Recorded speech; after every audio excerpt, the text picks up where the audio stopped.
went back in time to kill the evil from the future. What is your name? Jolin answered weakly. Jolin. My name is Jolin. Korin Lok continued. Tell me, Jolin, why did you all come to this city? Jolin said. To capture. Mariette Dunalev, Korin Lok asked. And, Jolin said, to assassinate Chairman Ariu Kassar.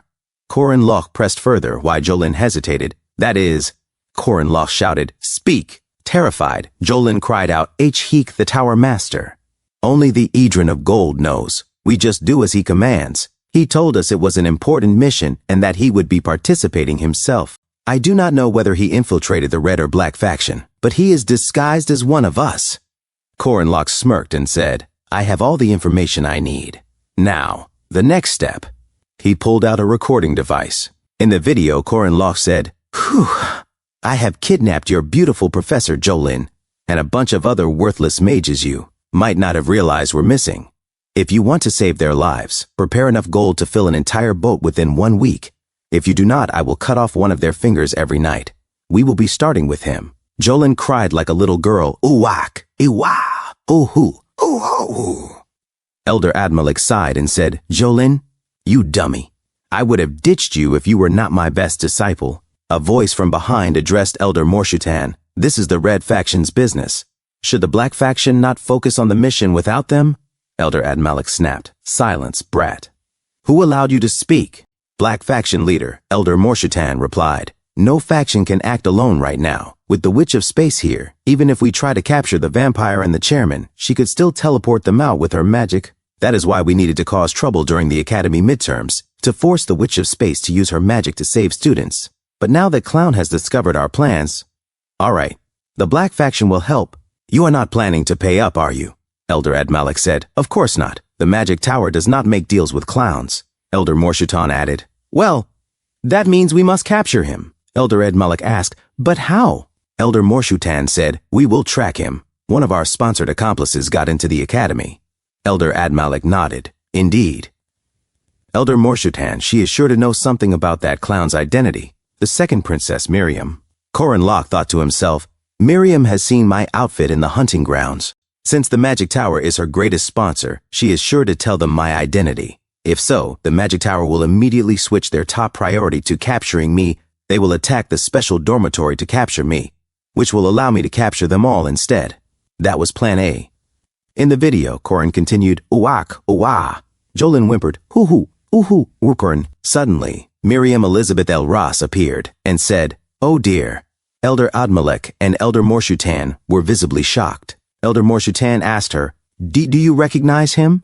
Miriam Elizabeth L. Ross calmly replied, I have no knowledge of him. I did not even know clowns performed kidnappings. How crude. Elder Morshutan asked again, Really? In a different scene, at the bakery, Korin Lok asked, What? Princess Miriam did not say a word about me? Rashid Adin Mustali replied, Nope. Korin asked, Why not? Rashid said, No clue. But your name was never mentioned. Korin Lok said to himself, What? No way. Miriam took my side there. But this ruins my plans. Rashid Adin Mustali said, Korin Lok stood up and said, Yeah. Thanks for the help. I have to go. As for your payment, Rashid Adin Mustali said, No, that is not it. I think you might need some rest. Are you all right? Korin Lok said, I am fine. And he walks away and said, I still have plan B. Korin Lok said to himself, I must account for every possibility. I do not intend on losing my master so easily this time. A few moments later, Estelle Hadasha El Ras said, Elder Morshutan of the Mage Tower, you are under arrest for charges of illegal murder, kidnapping, human experimentation, and imprisonment. Elder Morshutan said, What is going on? Do you intend to insult the Magic Tower, Princess Estelle? Estelle Hadasha El Ras said, I do respect the prestige of the Magic Tower. However, we have already received... It is a grave claim, but the evidence was just too clear. A knight placed down a box. Elder Morshutan cried out, Just how did you... Why are my records here? Estelle thought to herself, That is what I would like to ask. Morshutan's lab moves around quite often. None of the Jackdaw squad could track it down. I did not think Korin was the type to lie. But I also did not expect to get all this evidence so quickly. The records that Korin gave me are not old. They are completely new. If the Academy had made a move as an institution, Morshutan would have moved his lab. Does that mean? Do you really intend to take down the mage tower by yourself? Corin Locke. Sacrifices are necessary for the advancement of academia. Witch hunts started with punishments and racism against demi-humans, but the old church and tower lost to the three heroes who had joined with the Protestants. The witch hunts became known as the Witch Revolution after that, while the old church and mage tower began to lose influence. Currently, the old church and mage tower have joined forces with Balthazar and are plotting to eliminate the academy. They thought it would go smoothly, until now that is. At night, a mage shouted, "Darn it! How the heck did the blasted Protestants attack the secret lab? Was this the work of that clown? Is the clown working with the Protestants? We must hasten our plans before our master is arrested. We must burn the academy down and use that chaos to rescue him." Another mage retorted, "Do not be ridiculous. Besides the fact that he was taken by some ridiculous clown, what do you mean our mission? We must retreat to the mage tower this instant." Suddenly, Elder Admalek stepped forward, flames erupting from his body. He barked, "Silence!" A mage sweat nervously. Elder Admalek." Elder Admalek shouted, "Lord Edrin, with Elder Morshatan taken away, my powers are not enough. You, the Tower Master, must assist us." A mage silently listened as Elder Admalek's flames died down. Then several magical items appeared above them, forming glowing words in the air. Elder Admalek looked up, shocked. The words said, "Catch a witch." Elder Admalek muttered, "We are capturing the witch? But how?" The words changed. "Method is..." Elder Admalek smirked. "I understand. Let's head out, or northwest of Merkaba. There lies a secret marker here," Elder Admalek explained. "It was engraved during the Witch Wars. The only two people who know of this marker are Arendanawa and Josephine. So when the marker gave a signal, Professor Josephine appeared, and Corin Locke thought to himself she assumed it was from Arendanawa. Professor Josephine was shocked. "You!" She saw Elder Admalek and the other mages gathered. Elder Admalek sneered, "Good to see you, witch." They attacked simultaneously. Professor Josephine barely managed to raise a shield. "Cook, did you activate the marker? How did you know where it was?" Elder Admalek answered, "The Tower Master has a powerful accomplice. There is one more man who knows where this marker is. After all, 3 heroes participated in the Witch Wars. Tates Valtazar." Josephine gasped. "Have you truly joined forces with that man? How do you plan to deal with the repercussions?" Elder Admalek laughed. "Those rules mean nothing to us now. In the first place, mages should never have abided by such things. It is ridiculous to protect test subjects in the name of ethics, and you would go as far as to bring near talentless students and reveal the secrets of the arcane to them? The academy has only deterred the advancement of magic." Professor Josephine gritted her teeth. "You know what? You people never change. First, you hunted demons, then demi-humans, then witches. You hunted down everyone who opposed you or used magic without your permission." She remembered her past. "After the hunt, you people captured me as a child and began discussing how you would dissect me, talking about whether fire or black magic was the proper path." She screamed in memory, "Gwa!" Then Arendanawa arrived. "I've come to save you," Professor Josephine continued, "until your hearts were ruptured by Arendanawa's spear. You are not interested in magic. You are fools who cannot live without expressing your hatred." She raised her magic and roared, "Hua!" Elder Admalek smirked, as expected of the main actor of the Witch Revolution. "But cease your struggles." Josephine collapsed to one knee. Elder Admalek continued, "I can seal you like this for 3 days. I am disappointed that I left the main event to the Black Faction, but as long as I have you here, the Mage Tower can slay the chairman, capture the vampire, and bring her back to the Mage Tower. In 3 days, the academy will disappear. Only the chosen will be able to pursue magic in the new paradise to come." Then, a voice echoed through the night. 3 days? More like 3 minutes. Elder Admalek turned sharply. He was shocked. He shouted, "Who's there?" Elder Admalek unleashed his skill. Flame hounds. The hounds, made of fire, snarled as they raced toward Corin Locke. "Grr!" they growled. But Corin Locke remained silently standing. Professor Josephine cried out, "You must escape, Corin. He's an elder."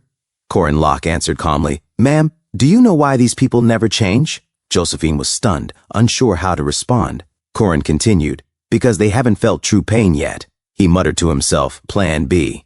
Then he declared, "Let's start with a good thrashing. Objective, rescue the professor." Meanwhile, "We're here," Ren and Ron shouted. Knight Professor Ogun Rentry frowned and crossed his arms. "You're late, Ren." "Ron." Ren scratched his head. "Sorry."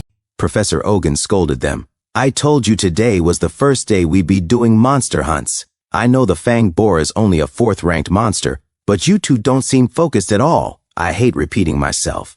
What did I say? Ren and Ron stood at attention and recited, a good guardian must be skilled, but it is more important for them to be on time. Ogun nodded slowly. Indeed. Now let's head out. Our mission is to slay a fanged boar. Ren groaned. Ugh. It's all because Korin isn't here. Ron added, he normally wakes us up every day. Ren muttered, where did he go so early in the morning? And back at the battlefield. Korin Locke stood between Professor Josephine and the enemy mages, his spear pointed directly at them. Let's start with a good thrashing, he repeated. Professor Josephine blinked, surprised. Korin, how did you get here? Korin muttered inwardly. It was simple. It was obvious the mage tower would target Josephine once they felt cornered. So I prepared for plan B, with a tracking rune.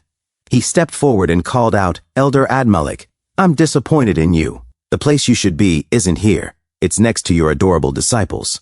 Korin scowled inwardly. That face, that voice. Elder Admalik roared, darn you, you're that clown. You think you're clever just because you blocked a mid-level fire spell with fire resistance? Did you really think the leader of the Red Faction, Elder Admalik, would be such an easy foe?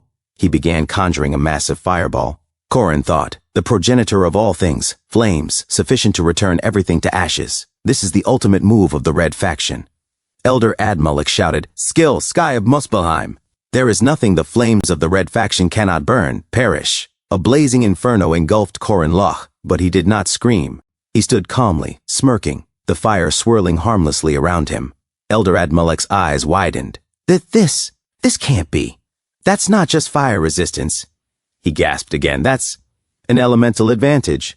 Korin replied coolly, Elder, whatever. If you use fire, you'll never be a match for me. He raised his spear. A radiant fireball formed at its tip. Skill, Clausolas, concentrated sun. Korin whispered to himself, I can't do it alone. But with this much fire around, I can do it easily. Skill, Clausolas, Solar Genesis. A blinding burst of solar fire exploded outward. The mages screamed, shielding their eyes. Elder Admalik stood stunned. Impossible. Moments later, as the dust cleared, burnt mages lay scattered across the field. Korin exhaled. Whew. Professor Josephine stepped forward. Impressive. Korin, sweating and panting, answered, Huff, huff. Yes, well, it's the 4 treasures of Danon. Josephine shook her head. No, I mean you, Korin Locke. The sun counters both the Red Faction, who use fire, and the Black Faction, who rely on demonic magic. You must have predicted the Mage Tower's plan and prepared for this as well. Korin scratched his cheek. Oh, that's... She stared at him quietly, thinking, there are many strange things about that lad. It's only right to be cautious of him. However, she remembered Korin's words to Eriu, to protect the world.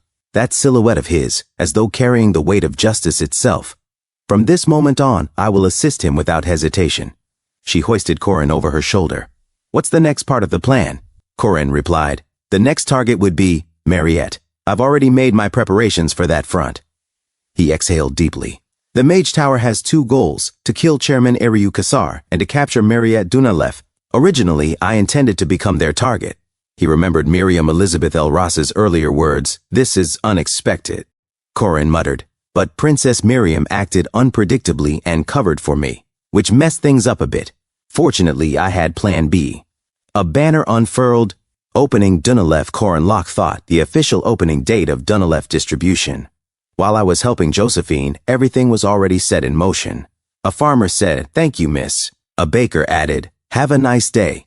As Mariette Dunalef walked through the streets, she said, it's not a problem. I'll leave the cleanup to you. Korin Locke, observing from a distance, thought to himself, she's going to participate in an event, intentionally revealing her whereabouts publicly. She'll slowly move from there to a less crowded place.